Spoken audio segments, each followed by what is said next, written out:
Hello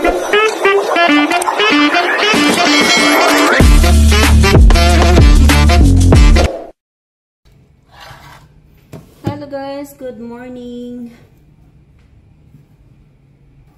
Nag-exercise ako. So, habang nag-exercise ako, maglaga ako nito kasi ito yung lunch ng mga alaga ko. Tapos, fried chicken. So, tama na to. Kasi silang dalawa lang naman.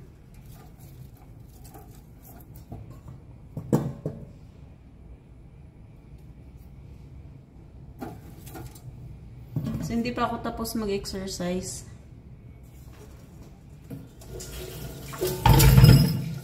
Basan ko muna itong patatas. So, habang nag-exercise ako doon, ay hindi ko pa niligpit yung ano. Kanina pa ako nag-start mga alas 9. Mga 8:30 ako nag-start sa pag-exercise. Is ngayon is ano na, magte-10 na.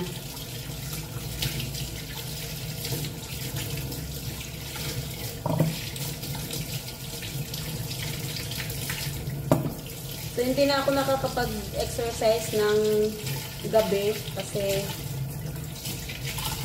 ano, yung parang inaantok na ako. So, dahil ngayon is yung kami lang naman dito laging naiiwan. So, hindi may time ako para mag-exercise.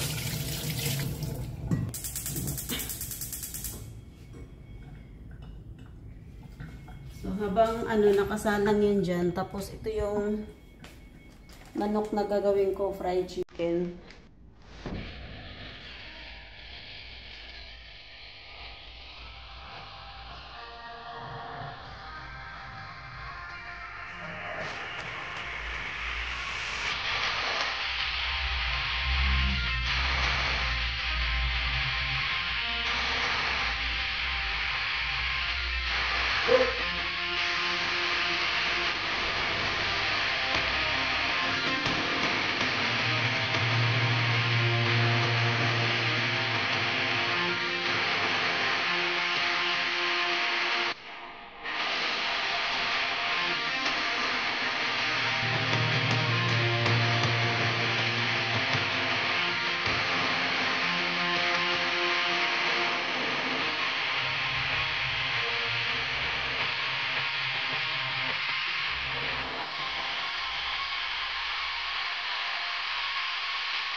kaya naman exercise kasi sabi nila kapag hindi mo ako gawin. Para sa akin ang hirap ko gawin.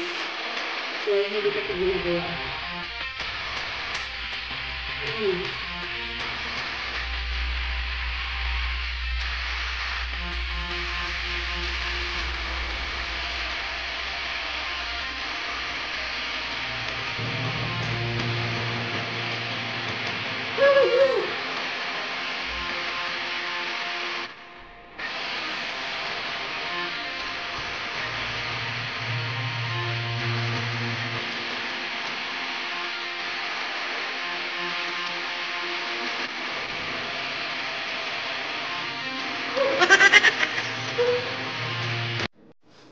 So guys, tapos na ako mag-exercise. Diyan yung pwesto ko. So ngayon magtitimpla ako ng chicken. Para i-fry chicken ko. So ito po ko. Lagyan ko nito kasi wala akong kalamansi. Yung kalamansi dito sa likod namin is maliliit pa. So hindi pa ako nakapag pawis na ako kasi may sinusuot ako sa ilalim na na para yung pawis ko lalabas. Ay.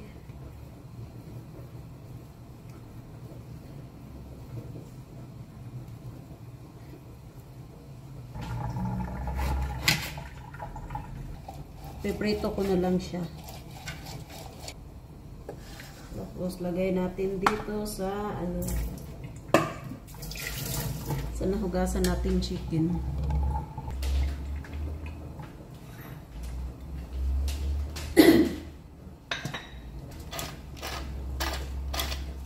Pabaluray.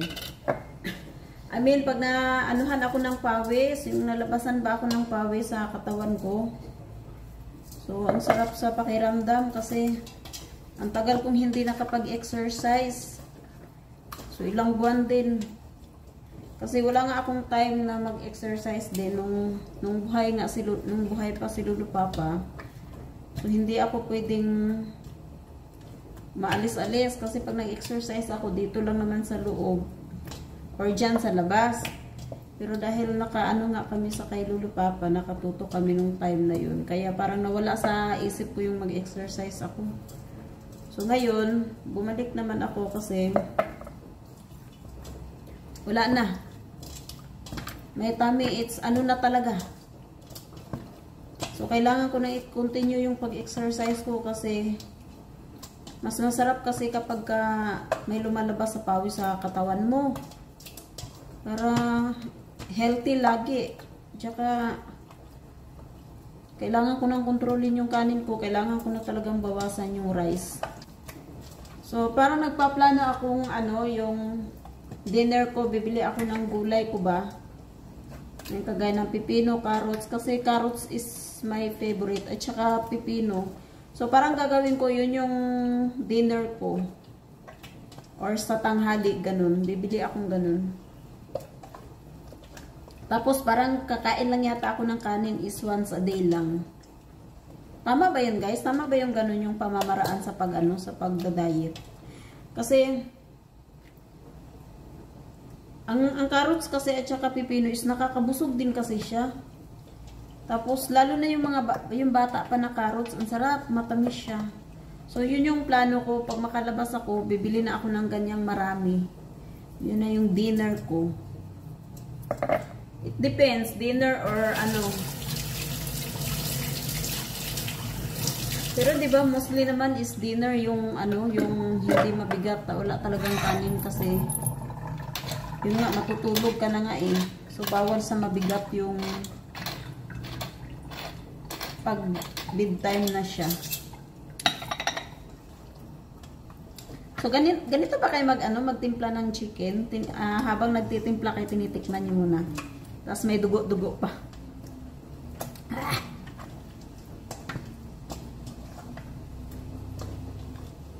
So, yung kapatid ko pala, yung ganun siya eh. Yung kapatid kong wala na. Pag nagtitimpla siya ng kasi nagluluto din yun siya.